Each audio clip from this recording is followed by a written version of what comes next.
আসসালামু আলাইকুম ফ্রেন্ডস, আশা করি সবাই ভালো আছেন। আপনার হাতে থাকা কম দামি মোবাইল ফোন দিয়ে তোলা যে কোনো নর্মাল ছবিকে আপনার আইফোনের মতো ফটো এডিটিং করতে পারবেন, তার চেয়ে ভালো হবে। এবং আপনারা অবশ্যই স্ক্রিনে বিফোর অ্যান্ড আফটারটা দেখতে পেয়েছেন।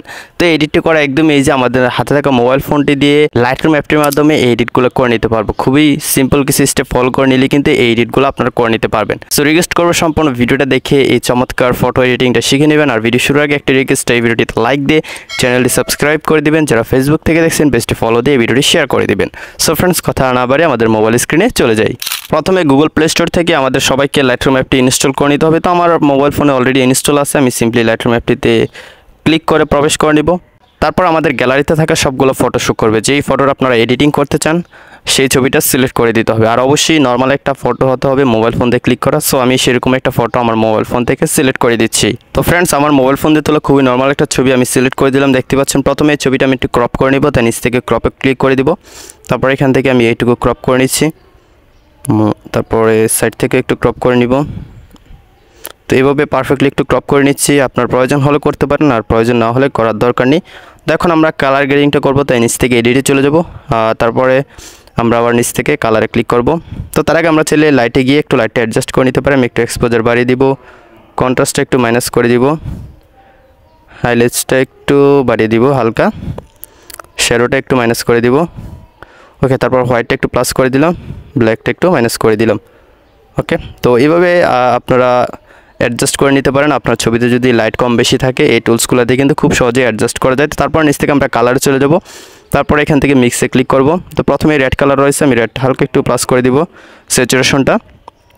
তারপর এখানে অরেঞ্জ রয়েছে, অরেঞ্জে চলে যাব, অরেঞ্জটা একটু মাইনাস করে দিব স্যাচুরেশন, হিউটা একটু মাইনাস করে দিচ্ছি।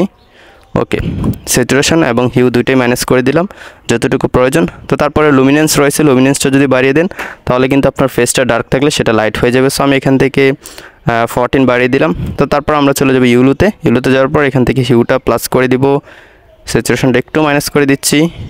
তারপর আমরা চলে যাব গ্রিনে যাওয়ার পর এখান থেকে হিউটা মাইনাস করে দিব, অ্যান্ড স্যাচুরেশনটা চাইলে প্লাস করে দিতে পারি। সো হালকা প্লাস করে দিলাম। তো এখন দেখতে পাচ্ছেন খুবই সুন্দর একটা কালার চলে আসছে ব্যাকগ্রাউন্ডে। তো আইফোন দিয়ে ছবি তুললে মূলত এরকম কালারগুলো হয় যখন বিবেট ফিল্টার দিয়ে ছবি তোলা হয়। সো আমি এখান থেকে ইউলো টাইপের ব্যাকগ্রাউন্ড একটু করে দিচ্ছি। তো এভাবে করে দিলে পারবো আমরা। সো তারপর এখানে সায়ান রয়েছে, আমরা চাইলে স্কাইয়ের কালারটা এখান থেকে চেঞ্জ করতে পারবো। তো সায়ানটা এখান থেকে আমি মাইনাসই করে দিলাম, প্লাস করে দিলে খারাপ দেখা যাচ্ছে। তারপর এখানে ব্লু রয়েছে, স্কাইয়ের কালারটা যদি বাড়াতে কমাতে চান চাইলে এটাতে চেঞ্জ করতে পারেন। সো হালকা স্যাচুরেশন বাড়িয়ে হিউটা একটু মাইনাস করে দিলাম। তারপর এখান থেকে ডানে ক্লিক করে দিলাম। তো তারপরে গাইস এখান থেকে ইফেক্ট রয়েছে, একটু টেক্সচার বাড়িয়ে দিব, ক্লিয়ারিটি একটু বাড়িয়ে দিব। তারপর ডিটেলে যাব, এখান থেকে শার্পেন্ট অ্যামাউন্ট বাড়িয়ে দিব, নয়েসে যাব, এখান থেকে নয়েস রিডাকশন একটু বাড়িয়ে দিব। তো আমাদের ছবির কোয়ালিটিটা অনেকটা ইনক্রিজ হয়ে গিয়েছে। এখন আমরা ব্যাকগ্রাউন্ডটা একটু ব্লার করে নিব। তারপর আমরা নিচ থেকে ব্লারে ক্লিক করে দিলাম। ক্লিক করে দেওয়ার পর এখান থেকে ব্লারটা আমি হালকা বাড়িয়ে দিয়েছি 41। তো তারপরে একটু ওয়েট করতে হবে। এখানে দেখতে পাচ্ছেন ব্যাকগ্রাউন্ডে কিন্তু এখন একদমই ডিএসএলআর ক্যামেরার মতো ব্যাকগ্রাউন্ডটা ব্লার করে দিবে, হয়ে যাচ্ছে জাস্ট কয়েক সেকেন্ড সময় লাগবে। তো ডান, আর ব্যাকগ্রাউন্ডটা কিন্তু ব্লার হয়ে গেল। তো আপনারা অবশ্যই দেখতে পাচ্ছেন এখান থেকে ব্লারের অপাসিটি ইচ্ছে মতো বাড়ানো কমানো যাচ্ছে। আমি একটু কমিয়ে দিব যাতে একটু রিয়েলিস্টিক লাগে এবং ব্যাকগ্রাউন্ডটা যাতে স্পষ্ট বোঝা যায়। তো দেখতে পাচ্ছেন সিম্পল কিছু স্টেপ ফলো করে কিন্তু অস্থির একটা এডিটিং হয়ে গেল। আমি প্লাস আইকনে ক্লিক করে দিলাম।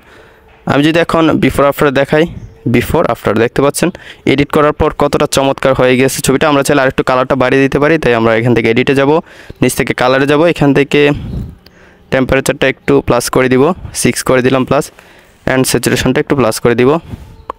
তো এখন দেখতে পাচ্ছেন এখন কিন্তু কালারটা আর অস্থির হয়ে গিয়েছে বিফোর আফটার দেখাই। তো অবশ্যই আপনারা স্ক্রিনে রেজাল্টটা দেখতে পাচ্ছেন। তো এই সিম্পল স্টেপগুলো ফলো করে কিন্তু আপনারা নর্মাল ছবিকে এরকম অসাধারণ এডিটিং করে ফেলতে পারবেন। তো এখন ছবিটা সেভ করার জন্য উপরে সেভ অপশন রয়েছে, এটাতে ক্লিক করব। তো তারপরে এখানে এক্সপোর্ট আস লেখা আছে, সেভ কপি টু ডিভাইস যে লেখাটা আছে প্রথমে সেটাতে ক্লিক করে দিলে আমাদের এই ছবিটি মোবাইল ফোনে সেভ হয়ে যাবে।